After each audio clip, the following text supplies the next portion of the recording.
people of Scotland have a chance next Thursday to take a momentous step to give the SNP a majority in the Scottish Parliament, which the party believes must lead to another independence referendum, and if they get their way, to Scotland voting then to leave the United Kingdom.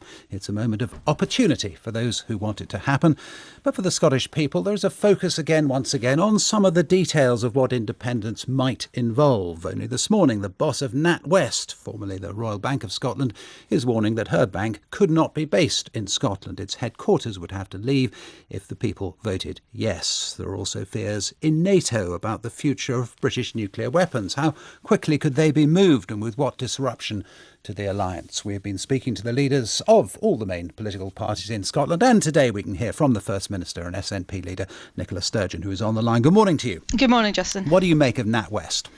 Look, we heard this in the 2014 referendum. I'm not complacent about any company based in Scotland who has concerns about their future, but to put this in some firm context, NatWest is talking about its registered office, not its operations, not about jobs. But, we continue to engage positively with all businesses across Scotland, both about the situation we face now and the possibility of independence in the future. Can I just say one thing for context, which I think might be important as we go into this interview? I'm not proposing a referendum right now, and I'm certainly not proposing a referendum while the country is still dealing with the crisis of COVID. My focus, if I'm re-elected next week, is to steer us through COVID and into recovery. Some of my critics in the independence movement might or do say that I'm too cautious on that front, but actually I think it is a good thing to be cautious when we're talking about a crisis, a health crisis, and of course the future of our country. And on that front, Alba, Alex Salmond's party, if they do get into the Parliament, they've said they're going to put down a motion immediately to instruct the Scottish Government to start independence negotiations. Would you then, as the SNP, vote against that motion? Well, firstly, before I substantively answer that, the polls right now, and I accept that polls are polls and it's votes that will count, would suggest that that's not going to be the reality next week. Alba are polling at 2-3% or thereabouts, but we'll see what the election throws up next Thursday.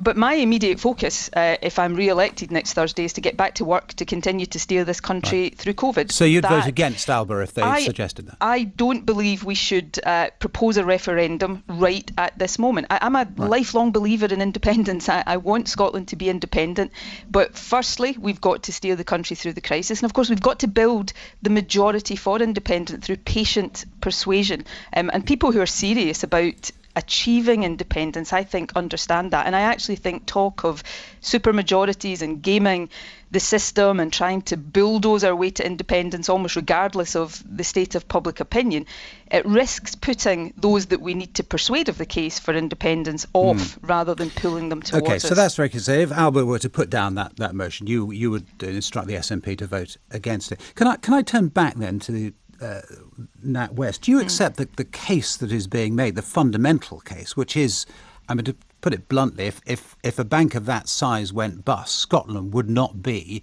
of sufficient size financially to rescue it? That is factually true, isn't it? Look, I don't necessarily accept all of that case, but I do accept that we have to engage constructively and responsibly with businesses of all shapes and sizes. But, Scotland, like countries of comparable size, is perfectly capable of being independent. We've got a strong and vibrant business base in Scotland, small and medium-sized businesses. But this is a bank with a huge balance businesses. sheet that you just couldn't cover, could you? Well, look, I don't necessarily accept that, but I do accept that we need to have those discussions. But I think we had this debate in the final days of 2014. I don't understand why you don't accept it, though. It's just factual, isn't it? Because Scotland would, build it. We'd first, in the first days of independence, the first period of independence, we'd continue to use sterling. We'd move to our own currency with our own central bank, and we'd build that infrastructure. But we had this debate in the final stages of the referendum campaign in 2014, and banks, banks at the time talked about registered offices, not operations, not jobs. But at the heart of this debate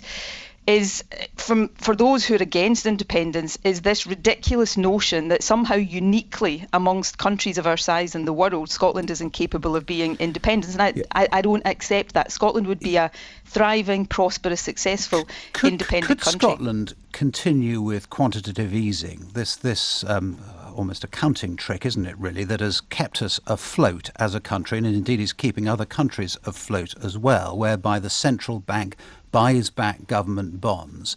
You just mentioned eventually you'd have your own currency, but for a time you would not have the euro and you'd be using pound sterling, wouldn't you? So you wouldn't be able to do QE. I guess, we set again all of this out in the 2014 referendum. We would use sterling, we would set up our own central bank, and we would be able to perform the functions of a central bank as we had done that. But not quantitative easing, could you? We currently are part of the central bank of the UK. Yes. We would have a share of the debt and the assets of the UK, and we would negotiate that when Scotland votes yes. But hang on, my point is that if you didn't have your own national currency and you weren't part of a monetary union, of a broader monetary union, you couldn't engage in quantitative easing, could you? So in an emergency like the one that we've just faced, you'd be in trouble.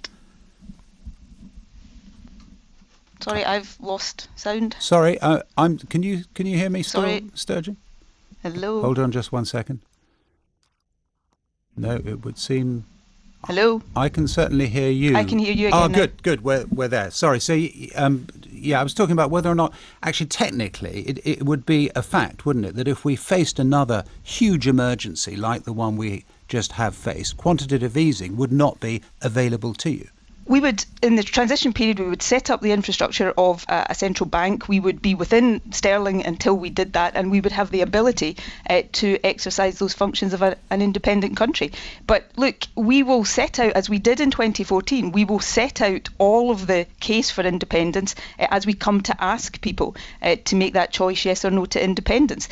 That is exactly what happened before, and it's what will happen again. And Scotland will take the decision based on all of the information about whether it is better to have control over our own future, to have the levers of decision making in our own hands, to build the kind of country we want Scotland to be, or whether it is better to have what we have experienced over the last few years of having decisions imposed upon us. Scotland over but the also last couple of years. a rescue imposed upon you, as it were, because being part of the currency union, as it were, that is the United Kingdom, has helped Scotland, hasn't it, to be rescued from what otherwise would have been a disaster. Well, again, the pejorative nature of that, we've been part of the UK, we pay our way in the UK, but actually the experience for Scotland over the last few years has not been rescue, it's about having things done to us against our will. We've just been taken out of the vaccine programme wasn't done to you against your will. Well, the vaccine programme, in terms of the procurement of it, just as we do with the flu vaccine every year, we come together as 4 nations to procure that collectively. And then the delivery of the vaccine programme, to be perfectly frank about it, is done by NHS Scotland, overseen by the Scottish Government. The vaccine programme in all 4 nations of the UK is a massive success, but the idea that Scotland, as an independent country, wouldn't have been able to do the vaccination programme simply doesn't bear any scrutiny whatsoever. Can I ask you about Trident? What's your current plan? What will you be saying to the Scottish people about your plans for Trident? The SNP opposes Trident. We want to see an end to nuclear weapons. We are a party of unilateral nuclear disarmament, and we would want Trident removed from Scotland, but we would negotiate that in a way that was safe. We're talking here about nuclear weapons, and we would not compromise safety, but we would want Trident removed from Scotland as quickly as possible. I heard in your introduction reference to NATO. The vast majority of countries in NATO are non-nuclear countries. Sure. The overwhelming majority of countries in the world are non-nuclear countries. NATO is also a nuclear alliance, and if NATO, particularly the United States, came to you and said, look, you have every right not to have nuclear weapons, but would you delay by a few years so that we can safely organise something, and safely in strategic terms organise something that we can do with these weapons, would you entertain that? I've just said that we would have safety as a priority. We're talking here about weapons of mass destruction. Now, so it could be years. Look, I want to see Trident removed from Scotland as quickly as possible, not least because I think there are many more important things we can do with the money that is invested in Trident. But could it be years? Look, I'm not going to sit here right now and say exactly what that timescale would be, other than that I would want it to be as quickly as is safely possible. But I'm saying to you very openly that with nuclear weapons, safety is a priority. But it's not the safety of the weapons, though, isn't it? What worries NATO and what worries particularly the United States behind the scenes is actually something that would disrupt the strategic balance, something that they would regard as something that disrupted NATO. And absolutely, they understand that you can be in NATO and not have nuclear weapons, but they would not want it disrupted. So I ask again, if they came to you and said, look, is there some kind of deal that can be done over some years? Massive hypothetical situation. It's not that massive, is it? Because you know behind the scenes that they are concerned. Well, sure, but I think there are many, geostrategic issues right now that concern many countries, and Scotland would seek to be a constructive partner in the international community to address those concerns. Many of the biggest risks around the world right now are not related to nuclear weapons. We have an in-principle position of opposition to nuclear weapons. I think that is a position that is shared by many, many countries across the world. We would want to see the removal of Trident. We'd want to play our part in trying to achieve nuclear disarmament across the world, but we would put safety first. Look, Justin, these are all really important issues, but I tell you right now, these are not the issues that are coming up in the Scottish election campaign right now. This is a country that is really focused on getting through the crisis and getting into recovery and having a choice over its future. We have faced a situation in Scotland, we're facing a situation right now where our economy is being seriously hurt by the implications of Brexit, promises made to our fishing community being broken almost every day, our exporting companies suffering real hardship because of Brexit. We have a Prime Minister mired in sleaze that many people in Scotland are saying, is that what we want our country to be determined by? But the immediate priorities of people in Scotland are how we get through the crisis and our economy and our society back on track. So that then brings us, and you mentioned Brexit and the difficulties with putting up borders, etc. That then brings us to an interview you gave to the Irish Times this week, in which you said that the Northern Ireland Protocol could be a template for how the border would work. Now, what a lot of your... All right, tell us what you did say there. What I've said is that if there are easings around the protocol, then clearly there would be learnings and lessons for us there. What sort of easings are you talking about? Well, look, I don't know what sort of easings are going to be agreed. What I'm talking about here is we have a situation right now where borders that didn't exist before Brexit have been created for Scottish businesses, and Scottish businesses right now are paying the price of that. And you'd be creating more borders, if you let me finish the point, no, we wouldn't be creating more borders. How could you avoid that? Well, if you let me finish the point, borders are there. That is the reality of Brexit. What we have to do, I think, is decide how we navigate these issues in a way that maximises Scotland's trading potential, not minimises trading potential. If we're in the European Union, we have to comply with the rules and regulations of that, and we have to work to ensure that the Scotland-England border is not one that hampers the trade between Scotland and England, which is beneficial to both sides. How would you do that, though? It's the how that's interesting. The issues with Northern Ireland have come about largely because we have a government that did not prepare in any way for the practicalities of that. Yeah, so well, exactly. They didn't address the practicalities. Now, when I'm asking you to address the practicalities, you're talking broadly, but you're not talking specifically. Yes, I'm talking broadly because we haven't had those negotiations yet. We haven't had the negotiations about how we comply with the EU rules and regulations in a way that keeps trade flowing without hampering it and without friction. But the point I'm going to make is that in doing that, what we open up, of course, is free trade again across 27 EU countries and entry back into the European single market, the biggest single market in the world. If you look at manufactured goods, Scotland exports more manufactured goods to the rest of the world than we do to the rest of the UK. I understand that, but you also export hugely and import hugely from England at the moment. And that's my point. I am not, and this is the frankness that certain sections of the media will try to sort of stir up trouble on. I am not denying that we would need to confront and resolve the issues of being in the European Union for the border between Scotland and England. What I'm saying is, it's as simple as that, isn't it? What I am saying, well, we've got borders now in terms of our trade to the EU, but if we do that in a way that enables businesses to keep trading, because businesses are already paying the price of having a border because of Brexit, we open up free trade across the European Union again, and that is massively beneficial to Scottish businesses. Also makes Scotland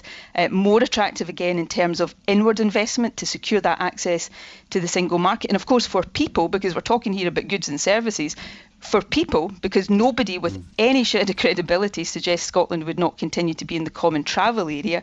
We retain free movement across the common travel area, but regain free movement across Although the that whole wouldn't of be the in your European gift, Union. would it? I mean, that depends on Well, London and Dublin. They could say yes or no to the common travel area. Come on, there is nobody with any credibility suggesting Scotland would not be in the common travel area. But it wouldn't be your decision anymore. I mean, that's what we've discovered with Brexit, isn't it? Suddenly, as the shellfish people have discovered, it's not your decision that suggests anymore. that Scotland wouldn't be in the common travel area. That would not be in the interests of anybody. So we'd retain that, but regain free movement across the European Union. No, and for except it's very migration, unlikely. But one of the biggest challenges we've got. As a point of principle, it's so important. I absolutely accept what you say about the common travel area, but it is an important point of principle. Is it would not be something that would be in your gift. It would be in the gift of London and Dublin. It would be an agreement, but there is nobody. You'd find me anybody in Dublin. I mean, you'd probably find me a politician in London that would cast doubt on it, because that's what they're in the business of doing. But come on, let's not get into utterly ridiculous and incredible scenarios here.